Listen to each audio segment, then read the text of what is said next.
Rancangan Undang-Undang Perampasan Aset digadang-gadang jadi senjata ampuh untuk menutup celah korupsi yang merugikan negara. Lalu akankah perampasan aset akan membuat jerak koruptor dan bagaimana mekanisme penyitaan harta yang tidak dapat dibuktikan pasal usulnya? Kita akan bahas hal ini bersama Ahmad Doli Kurnia, Wakil Ketua Badan Legislasi DPR RI, dan Zainur Rohman, peneliti Pusat Kajian Anti Korupsi UGM. Selamat malam Bapak-Bapak. Selamat malam. Selamat Assalamualaikum malam. warahmatullahi wabarakatuh. Waalaikumsalam warahmatullahi wabarakatuh. Saya ke Bung Doli langsung. Bung Doli, ini kan sudah jadi RU prioritas dan inisiatif DPR bahkan. Nah, tapi kenapa narasinya seolah-olah ini tidak menjadi sesuatu yang urgent? Padahal RU perampasan aset ini kalau boleh dibilang ini adalah salah satu tuntutan publik yang kemarin bergejolak di tanah air. Ya, pertama saya mau jelaskan bahwa sebenarnya pembicaraan tentang rancangan undang-undang perampasan aset ini bagi kami di periode ini di DPR itu sudah berlangsung sejak awal periode ini sebetulnya, ya. Dan saya juga tahu bahwa di pemerintah juga ada tim di Kementerian Hukum yang juga sering membahas ya tentang bagaimana supaya kita bisa menyesuaikan dengan sistem hukum kita yang tidak mengenal pembuktian terbalik. Terus kemudian bagaimana supaya kalaupun jadi undang-undang ini bisa efektif, tidak disalahgunakan oleh pihak-pihak atau kepentingan-kepentingan tertentu. Jadi itu sebetulnya bergulir selama ini sampai pada kesimpulan kemarin kita akhirnya mendorong supaya diselesaikan dulu undang-undang KUHP, baru nanti kemudian dibahas.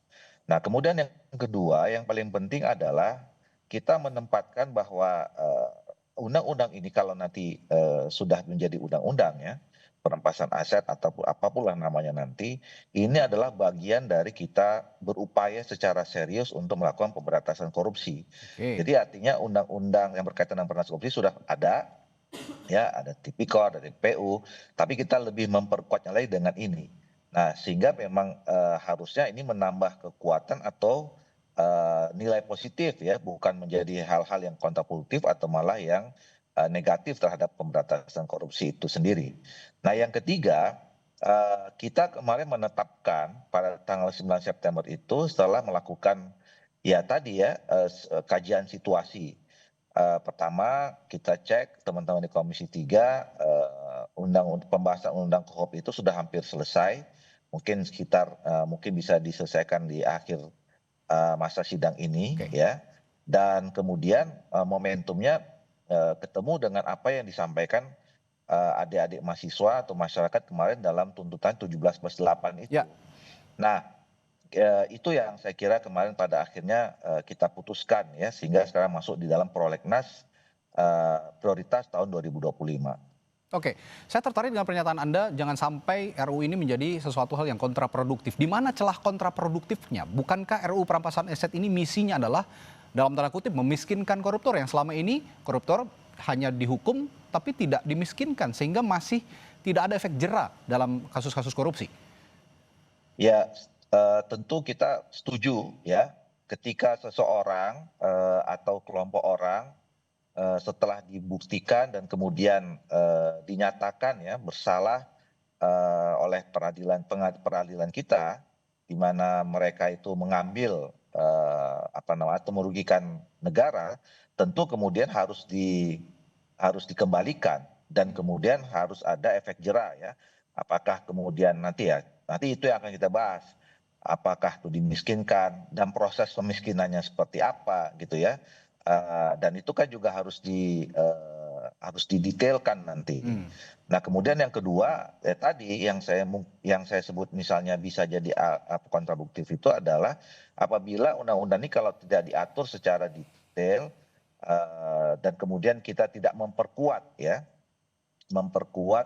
aparat-aparat penegak hukum yang akan menggunakan atau yang kemudian menjadi melakukan tindakan terhadap tindak lanjut dari undang-undang ini, yaitu tidak disalahgunakan ya, tidak menyasar kepada orang-orang yang memang mungkin tidak terbukti melakukan kesalahan. Jadi kita tidak boleh kemudian menggunakan semua perangkat atau instrumen hukum termasuk undang-undang ini untuk proses kriminalisasi misalnya, atau kemudian menyasar kepada orang-orang yang ya memang tidak melakukan tindak pidana, ya kemudian terkena dan seterusnya lah. Jadi memang ini harusnya tepat sasaran, kemudian kerugian negara yang diambil harus dikembalikan kepada negara, itu saya kira nanti yang akan lebih di depan untuk menjadi substansi dalam pembahasan undang-undang ini. Ya, saya tertarik juga pernyataan Anda tadi soal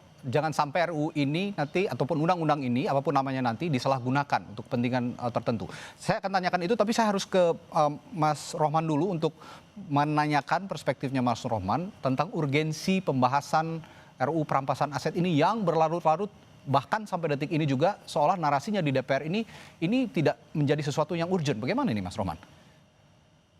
Ya, tentu Republik ini sudah sangat lama ya menanti Undang-Undang Perampasan Aset.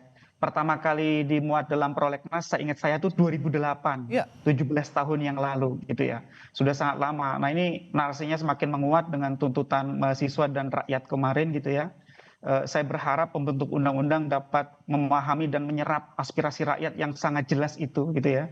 Sehingga ketika sekarang sudah dimasukkan di dalam prolegnas, maka harus ada kesungguhan yang mengerahkan segala daya dan upaya untuk menyerap aspirasi rakyat, meaningful participation, agar rakyat itu bisa didengar, dipertimbangkan, dan dijelaskan di dalam proses penyusunan RUU perampasan aset ini. Yang kedua saya pikir gitu ya, concern soal penyalahgunaan RUU perampasan aset ketika nanti disahkan sebenarnya adalah concern yang tepat, tetapi juga tidak perlu berlebihan gitu ya. Kenapa? Karena undang-undang apapun itu bisa disalahgunakan kalau aparat penegak hukumnya tidak beres, kalau banyak judicial corruption, korupsi di bidang penegakan hukum. Oleh karena itu menurut saya ada dua langkah. Yang pertama, di dalam rancangannya sendiri, di dalamnya harus ada akuntabilitas setiap tindakan aparat penegak hukum. Harus meminta persetujuan kepada hakim atau pengadilan sehingga tidak kemudian semaunya sendiri mudah menyalahgunakan kewenangan. Yang kedua adalah kewenangan yang diatur di dalam RUU perampasan aset ini harus disebar di berbagai lembaga. Jangan ada lembaga yang memegang kewenangan dari hulu sampai hilir. Power tends to corrupt. Kalau kewenangannya absolut, itu korupsinya akan absolut. Dan itu bisa diatur sedemikian rupa, sudah ada banyak contoh-contohnya di negara yang lain gitu ya. Jadi menurut saya tinggal ini bagaimana DPR berkomitmen untuk serius membahas RUU perampasan aset ini, membuka ruang partisipasi seluas-luasnya. Publik juga tidak menuntut harus 3 bulan sah, tidak saya pikir. Yang penting kesungguhan untuk memulai membahas ini dan secara partisipatif membuka perdebatan publik yang berkualitas agar RUU perampasan aset ini yang pertama harus tajam, punya gigi, tapi yang kedua juga akuntabel.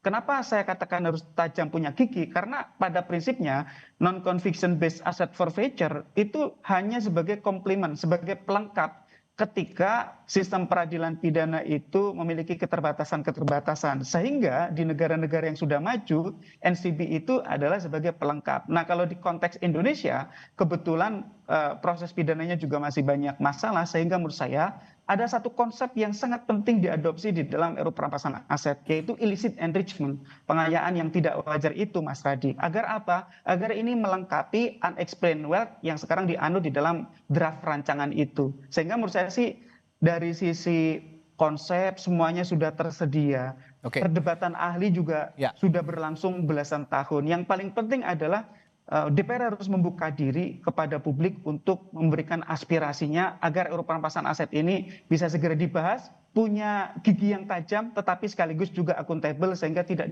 mudah disalahgunakan oleh APH kita. Itu Mas Rohman, saya juga tertarik dengan pernyataannya Menteri Hukum Supratman Andi Aktas tadi yang mengatakan bahwa ini dilanjutkannya RUU perampasan aset ini dan menjadi RUU prioritas DPR karena berhasilnya Presiden Prabowo bicara dengan partai-partai politik. Ini saya tertarik dengan pernyataan ini.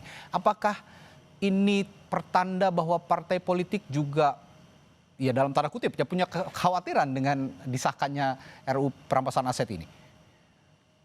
Memang banyak sekali yang memandang seperti itu ya, Mas Radi ya. Kenapa 17 tahun tidak banyak perkembangan gitu ya? Karena ya elit-elit tidak punya kehendak yang kuat gitu ya. Kalau punya kehendak yang kuat, rancangan undang-undang 13 hari ada yang jadi kok gitu ya.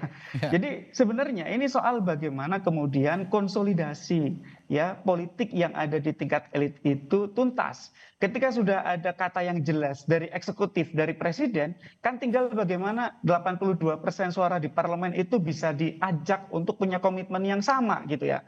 Sehingga menurut saya seharusnya dengan kondisi yang sekarang juga publik tuntutannya sangat kuat ya. Apalagi sekarang publik ini mengintip ya dunia internasional ya Mas Radi ya. Publik mengintip Nepal, publik mengintip tempat-tempat lain. Nepal itu bukan soal diblokirnya sosmed.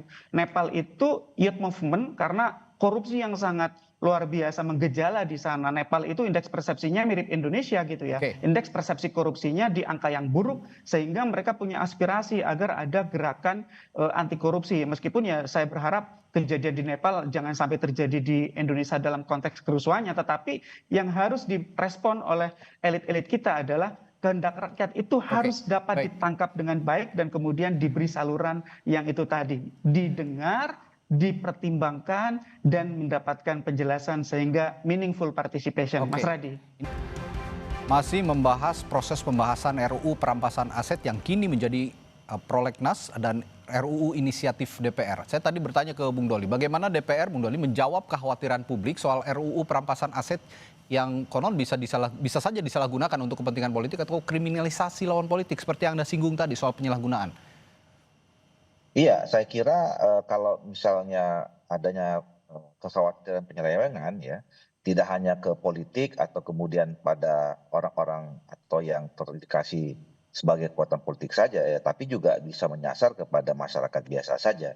Nah, itu yang kita harus antisipasi. Saya kira tadi bagus ya masukan yang disampaikan oleh Mas Zainur Rahman itu bahwa nanti saya kira dalam undang-undang ini harus diatur tadi pertama soal akuntabilitas ya atau mekanisme akuntabilitasnya.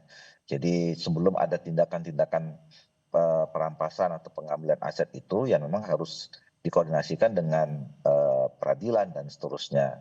Kemudian yang kedua adalah memang tidak boleh ada satu instrumen atau lembaga atau lembaga aparat hukum yang betul-betul absolut kewenangannya atau kekuasaannya ya, sehingga memang tidak bicara tentang dari hulu ke hilir. Nah, itu yang saya kira juga bisa mengantisipasi tidak terjadinya adanya penyelewengan atau penyalahgunaan kekuasaan terhadap pelaksanaan undang-undang ini. Oke, sekarang saya beranjak ke pembahasan penyitaan aset, mekanismenya ya, mekanisme penyitaan aset sendiri.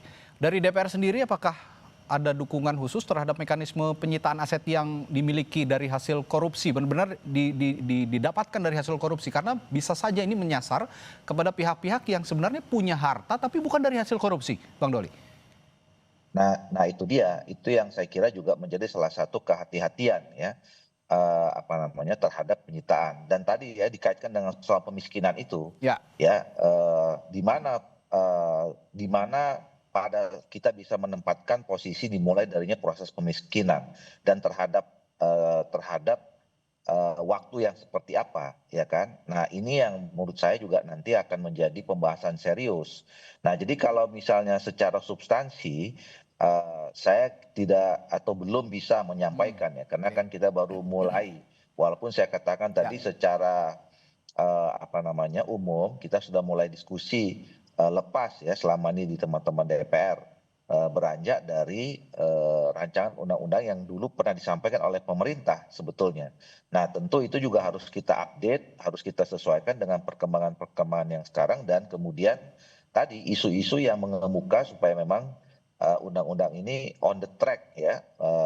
Poinnya adalah untuk membantu mensukseskan rencana kita untuk memberantas korupsi Ya. dan kemudian kekayaan negara itu yang memang bukan kepada haknya yang diberikan, itu dikembalikan kepada negara untuk dikembalikan kepada kepentingan rakyat bangsa dan negara kita, kira-kira begitu. Oke, kalau gitu untuk substansi mungkin Mas Rohman punya masukan terhadap hal ini.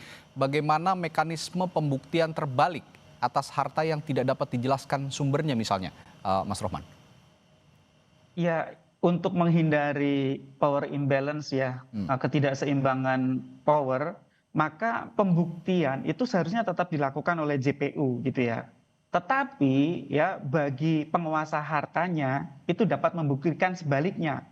Nah, jadi kalau tadi kan Pak Ahmad Doli menyampaikan Indonesia itu tidak mengenal pembuktian terbalik sepenuhnya gitu ya. Di dalam Undang-Undang Tipikor pun sebenarnya itu semi begitu ya. Sebenarnya sudah ada pasal di dalam Undang-Undang Tipikor yang mengatur semi gitu ya. Juga di Undang-Undang TPPU itu juga semi pembuktian terbalik. Bisa dikatakan ya tidak sepenuhnya pembuktian terbalik, tetapi di sana yang wajib membuktikannya adalah JPU, tetapi bagi pihak yang menguasai harta tersebut boleh membuktikan kalau harta tersebut diperoleh dari sumber yang sah, maka dia tidak akan disita gitu ya. Ya. Jadi persoalan pemiskinan sebenarnya itu adalah bahasa populer, bukan merupakan bahasa hukum. Harta yang bisa disita itu yang pertama adalah yang merupakan alat kejahatan, hasil kejahatan terkait dengan kejahatan, atau sebagai bentuk uang untuk mengganti dari hasil kejahatan yang disembunyikan atau dilarikan atau dicuci gitu ya. Misalnya hasil kejahatannya itu tidak diketahui karena misalnya dilarikan ke luar negeri. Nah, maka harta sah yang ada di dalam negeri itu bisa dilakukan penyitaan untuk dimohonkan kepada pengadilan untuk dirampas sebagai bentuk pengganti atas hasil korupsi. Nah, apa bedanya antara RUU perampasan aset dengan model Undang-Undang Tindak Pidana Korupsi misalnya? Undang-Undang Tindak Pidana Korupsi itu kan yang menjadi tersangka dan terdakwanya adalah orang pelaku, baik itu orang manusia atau orang badan usaha, right person atau naturalized person. Sedangkan kalau dalam RUU perampasan aset yang menjadi fokus itu adalah asetnya gitu ya. Jadi tidak perlu membuktikan dalam konteks perbuatan pidananya harus terbukti, tetapi hartanya itu bisa disita ketika harta itu tidak berasal dari sumber yang sah atau berasal dari sumber yang tidak sah itu, sehingga namanya non conviction based asset forfeiture gitu ya, NCBAF itu tadi. Itu yang membedakan konsep antara peradilan pidana dengan peradilan perampasan aset. Nah, peradilan perampasan aset ini kuasi antara pidana dan perdata. Dan yang penting, harta korupsi yang dirampas ini sebetulnya harus kembali ke rakyat juga. Karena sistem penyimpanan dan pengelolaan harta rampasan ini kalau tidak dikelola dengan baik juga bisa terjadi penyalahgunaan. Pertanyaan saya adalah, banyak nih kasus korupsi berhenti di vonis pidana tanpa ada pengembalian aset hasil korupsi saat ini. Nah, menurut Mas Rohman bagaimana strategi hukum yang adil agar hasil korupsi ini bisa kembali ke rakyat seperti yang saya katakan tadi? Ya, kalau dalam konteks RUU perampasan aset, pembahasan yang pertama adalah lembaga. Siapa yang mengelola asetnya gitu ya. Itu penting karena harus lembaga yang amanah gitu ya. Kalau kami usulkan lembaga itu adalah lembaga tersendiri. Jangan di institusi penegak hukum gitu ya. Misalnya di KPK jangan, atau juga di Kejaksaan juga jangan. Kalau institusi tersendiri yang sudah ada misalnya di DJKN ataukah dibentuk baru juga silahkan. Tapi kalau bentuk baru itu costly, mahal, ya sudah, Indonesia kan negara punya DJKN yang melakukan pengelolaan terhadap kekayaan negara. Tinggal nanti dibentuk unit khusus di dalam DJKN itu misalnya. Jadi menurut saya yang paling penting adalah ketika sudah ada proses pidana di kamar pidana, kemudian dari sisi perampasan asetnya hanya berfokus kepada asetnya saja. Ketika asetnya sudah berhasil dirampas, maka jangan sampai aset itu disalahgunakan, misalnya diselewengkan oleh aparat penegak hukum. Maka itu dikelola oleh LPA, ya, lembaga pengelola aset. Ya, nanti siapa itu yang nanti bisa dibahas di DPR. Yang tadi kami usulkan itu adalah di DJKN dan itu bisa dibuat unit tersendiri di sana, sehingga itu tadi mengurangi potensi abuse of power kalau hulu sampai hilir ada di tangan satu institusi gitu ya. Sehingga institusi, itu betul, tadi saya sepakat. Harus disebar begitu ya pengelolaannya berarti harus disebar. Dan karena kalau disebar pengawasannya juga bisa bersama. Nah, pertanyaan saya berikutnya ke Bung Doli. Sejauh ini apakah DPR sudah membuat regulasi atau ada setidaknya pembahasan yang memastikan harta rampasan dikelola dengan transparan? Bung Doli? Oh, baik.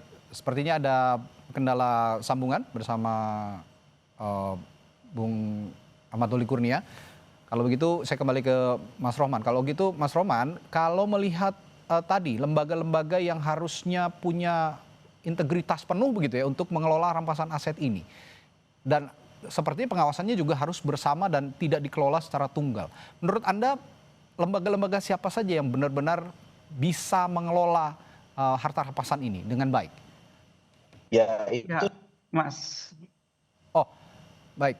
Saya bertanya dulu ke Mas Rohman, silakan. Nanti saya terakhir ke Bung Doli. Silakan, Mas Rohman. Mas Radi, jadi harta rampasan itu kan sifatnya macam-macam ya. Ada Ya. yang mudah rusak, ada yang tahan lama gitu ya. Oke. Misalnya hewan ternak tuh, hewan ternak segera melahirkan. Kalau tidak diurus juga dia kurus dijual murah gitu ya. Oke. Atau ada yang berupa kebun, kebun harus diurus. Atau yang berupa saham misalnya, harus diurus gitu ya.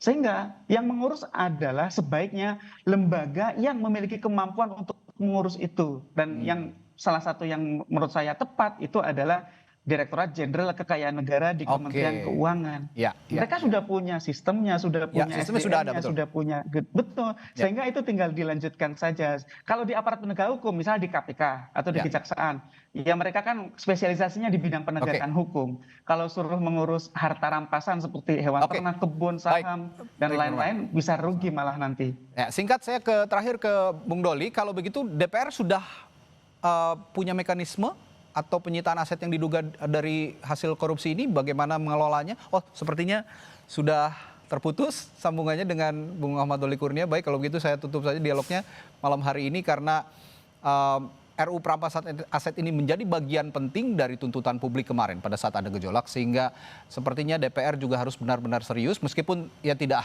3 bulan jadi seperti Mas Rohman tadi singgung, tapi setidaknya ada keseriusan untuk membahas ini dan tadi kita akan tagih janjinya bahwa di periode ini DPR akan bisa mengesahkan RUU perampasan aset. Terima kasih Bung Zainur Rahman dari Pukat UGM telah berbagi perspektifnya malam hari ini, dan sebelumnya tadi ada Bung Ahmad Doli Kurnia, Wakil Ketua Badan Legislasi DPR di Sapa Indonesia Malam telah bergabung. Terima kasih Bapak, selamat malam.